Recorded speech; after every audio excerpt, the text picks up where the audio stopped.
جی دوستو، بغیر بک بک کے ٹٹر کے لطیفہ شروع کرتے ہیں۔ مسجد میں موبائل آف رکھا کریں، ایسا بھی ہو جاتا ہے لطیفہ پورا سنے آپ کے کان کھڑے ہو جائیں گے۔ آج کا لطیفہ جماعت عشاء کی نماز میں چوتھی رکعت کے قیام میں کھڑا تھا۔ پوری مسجد میں خاموشی تھی جب اچانک میرے ساتھ کھڑے لڑکے کا موبائل بجنے لگا۔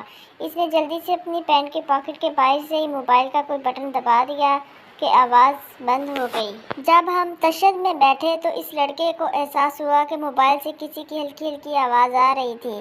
شاید کال کٹی نہیں تھی بلکہ ریسیو والا بٹن دب گیا تھا۔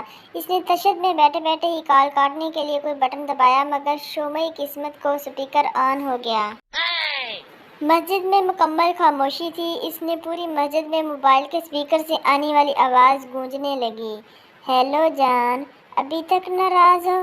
آپ بولتے کیوں نہیں؟ جان پلیز ایک بار بات کر لو نا۔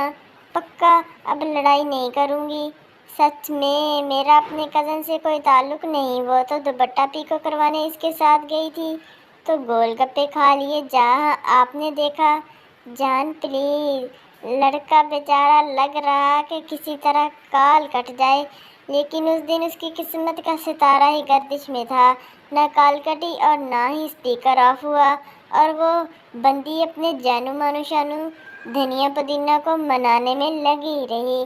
مولوی صاحب نے جلدی سے سلام پھیرا اور اس لڑکے نے آؤ دیکھا نہ تاؤ سیدھے باہر کی طرف دوڑ لگا دی۔ اس کے پیچھے اس کے والد محترم بھی جوتی پہننے کے بجائے ہاتھ میں پکڑے باہر نکل گئے، اور پھر باہر جو ہوا اس کے آگے مورخ نے خاموشی ہی اختیار کر لی۔ نتیجہ مسجد میں موبائل آف رکھا کریں۔ شکریہ۔ Oh my God!